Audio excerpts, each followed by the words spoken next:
Hi Adam, it's Sean. I figured this was easier than trying to send a bunch of emails and pictures since there is a good bit to show.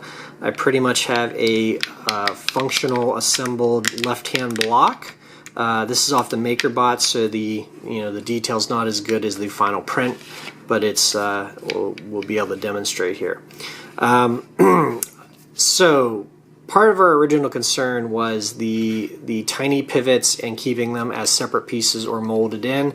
I have kept them separate, but we are also concerned about the screws threading directly into plastic because they might strip out. So what I've done is run the screws the whole way through the pivot, the plate, and the block, and we have nuts either on the surface or recessed down below here, which should work pretty well. I've spec'd out micro nuts from McMaster that fit in the recesses here, and just to keep everything as small as possible and out of the way. And that goes for the top plate flathead brass as well. I'll give you the numbers for that as reference. The LEDs have places for them as well, 3mm. You just push them up to the shoulder, put a dab of glue on, and they should sit flush with the bottom of the hemisphere. The only place that I have concern with the whole assembly part is the end pieces, the crankshaft supports. There's not a whole, they're right on the edge, and there's not a whole lot of room to embed a nut down here.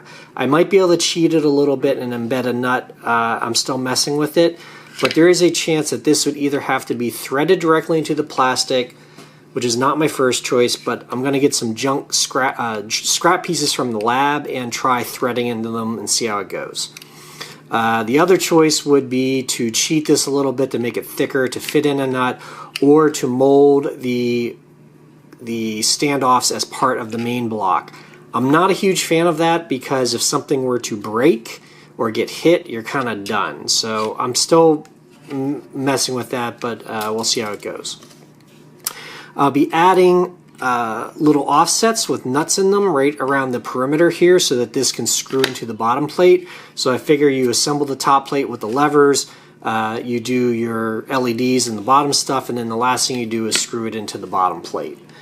I also did a motor stand-in right here. So the motor mounts to this bracket. There's a little bit of wiggle room. Probably lower profile screws will be used to give you some more room for the gear. And then it will mount down here on the bottom with 2 screws so they can slide back and forth. And it just fits in there, but it should be alright. And I think that'll work okay for the chain. Finally, the metal plating. We've been talking about the metal plating for the domes and the plate and the block. I know nothing about metal plating, but I love to learn stuff and been asking around. I checked at the Complete Sculptor in the Village thinking they might know, but they didn't have any ideas. And most of the places I've been finding around Brooklyn do metal plating on metal. I've been having trouble finding guys who do plastic. I have maybe 1 or 2 more places to check. But otherwise I might have to go out of town, and I was really trying to find some place that somebody vouches for. So if you know of something, we might want to go with what you know.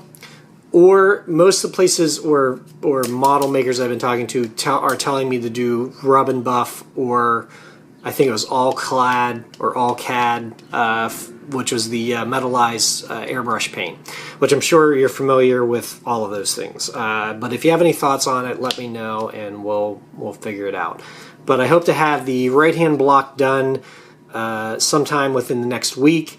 Now that I have this figured out, the second one should go faster, and then I should be able to do a complete test print and see how everything goes together and integrate the actual crankshaft. So looking good, having fun. Talk to you soon.